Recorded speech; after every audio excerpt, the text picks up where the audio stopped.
Malik, mmenijua tangu nikuwe mtoi mazemia kuna tunaweza waficha unajua. But say tuko hapa jo. Hata sijui nianze wapi. So akina Mato alinicall nikiwa vacation actually. It was 2019. Nikamwambia mimi walai siwezi niko Mombasa. Wakaniambia ati zizi mazi hiki kitu ni tamu nini, walinipata through a friend of mine. So actually hiyo story venye amesema si what I think tulikuwa tunapata in different ways. Unajua nimebambika sana kwanza kucheki Eriko.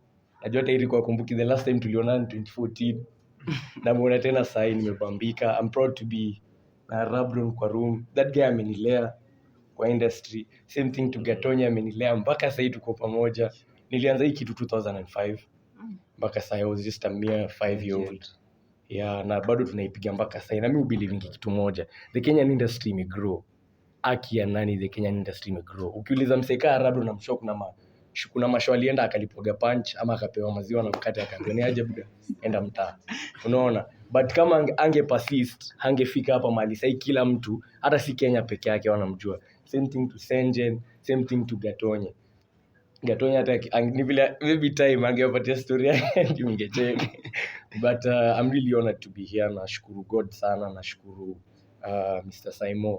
Umecome through. Hii stuff haijakuwa rahisi. Nilikuwa na work pia nao akina Mato last year na ilikuwa crazy mazembaka nilikuwa nauliza Gatonya set ile kitu unaonaje? Ile kitu unaona itakaa Gatonya ananiambia usijali. Hiyo kitu itaivana. Na nabambika sana kuicheki hapa. It's not easy.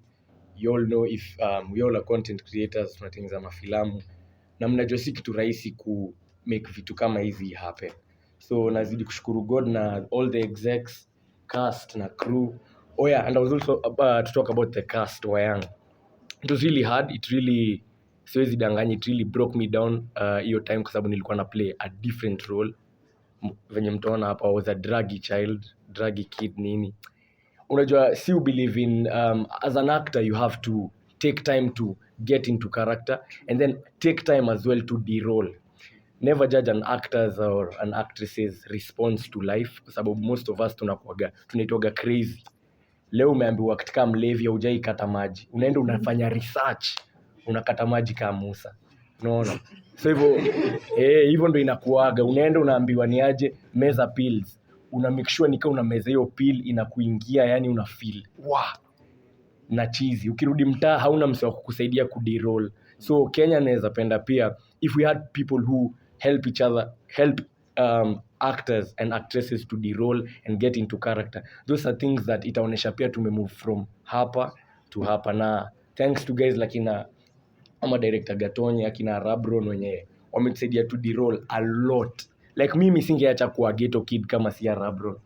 Rabron alikuwa anatukumbusha anatuambia tukifanya machichari, remember where you come from. Usiache get into you. Una get. Sababu nilikuwa narudi mtaani nilikuwa naishi South B naambia wase acha uaga ni. Unaona kwa sababu nilikuwa nimezoea machichari but it's been a good journey. I love it na God ni mso. Shukran. Thank you so much.